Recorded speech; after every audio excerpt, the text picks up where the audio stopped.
Hello friends, welcome to today சமையல். இன்னைக்கு நம்ம டுடே சமையலில் ரொம்பவே வித்தியாசமான முறையில் அவல் ரவையை பயன்படுத்தி ரொம்ப ரொம்ப சுவையான ஒரு தோசை எப்படி செய்யலாம்னு தான் பார்க்க போகிறோம்.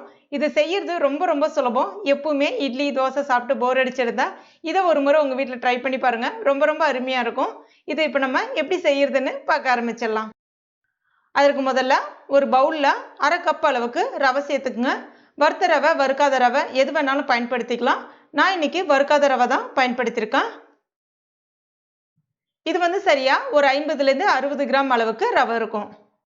இப்போ இந்த ரவை முழுகிற அளவுக்கு கொஞ்சமாக தண்ணி சேர்த்துக்குங்க. ஒரு தடவை கலந்து விட்டுக்குங்க.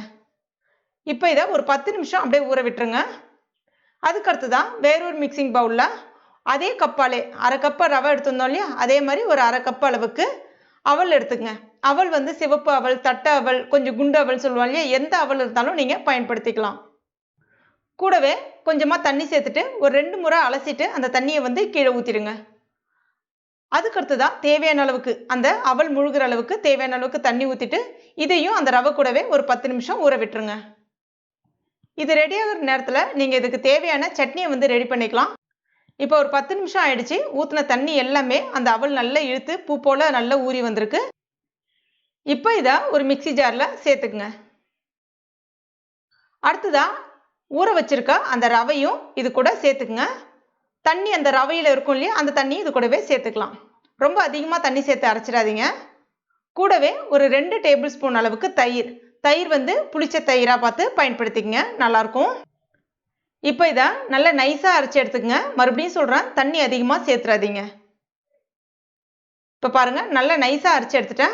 இதை இப்போ ஒரு மிக்சிங் பவுலில் சேர்த்துக்குங்க. மாவோட கன்சிஸ்டன்சி பார்த்தீங்கன்னா அரிசி உளுந்து பயன்படுத்தி தோசை மாவு ரெடி பண்ணுவோம் இல்லையா, அந்த கன்சிஸ்டன்சிக்கு இருந்ததுன்னா ரொம்ப அருமையாக வரும். ரொம்ப தண்ணியாக இருந்துச்சுன்னா இந்த அவல் எப்பவுமே ஒரு குழகுழப்பு தன்மையை கொடுக்கும். அதனால தோசை வராமல் போயிடும். அதனால மாவு கொஞ்சம் திக்காக இருக்கிற மாதிரி பார்த்துக்குங்க. இப்போ இதற்கு தேவையான அளவுக்கு உப்பு சேர்த்துக்குங்க. சேர்த்துட்டு ஒரு தடவை நல்லா கலந்துக்குங்க. இதை புளிக்க வைக்கணும் அப்படிலாம் கிடையாது. நேரடியாகவே நம்ம தவால ஊற்றலாம். தவால ஊற்றும் போது தவா நல்லா சூடாக இருக்கணும். ஒரு 1.5 கரண்டி மாவு சேர்த்துட்டு இந்த மாதிரி சுற்றி விட்டுருங்க. இது ரொம்ப தின்னாலாம் வராது. அதே சமயத்தில் ரொம்ப திக்காவும் ஊற்றணும்னு அவசியம் கிடையாது. இந்த மாதிரி ஊற்றினா சரியாக இருக்கும். இப்போ ஸ்டவ்வை மீடியம் ஃப்ளேமில் வச்சுக்கோங்க. ஏன்னா பட்டுன்னு கருகி போயிடும். அதனால் கொஞ்சம் மிதமான தீயில் வச்சுட்டு செஞ்சிங்கன்னா இந்த தோசை ரொம்ப அருமையாக இருக்கும். தேவையான அளவுக்கு எண்ணெய் சேர்த்துங்க. இப்போ அடிப்பக்கம் நல்லா சிவந்து வந்துடுச்சு. இதை இப்போ நம்ம திருப்பி போட்டுடலாம்.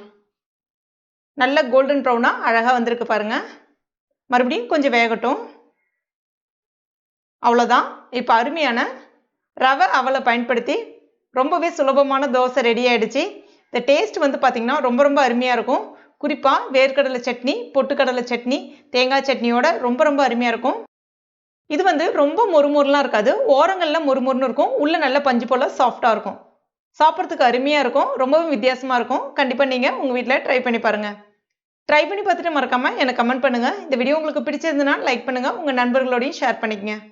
மேலும் இது போன்ற டேஸ்டி ரெசிபிகளுக்கு மற்றும் கார்டனிங் டிப்ஸ்க்கு நம்ம டுடே சமையலை இது வரைக்கும் நீங்கள் சப்ஸ்கிரைப் பண்ணாத நண்பர்களாக இருந்தீங்கன்னா உடனே சப்ஸ்கிரைப் பண்ணிங்க. கூடவே மறக்காமல் அந்த பெல் நோட்டிஃபிகேஷன் சிம்பிளையும் ப்ரெஸ் பண்ணிக்கங்க.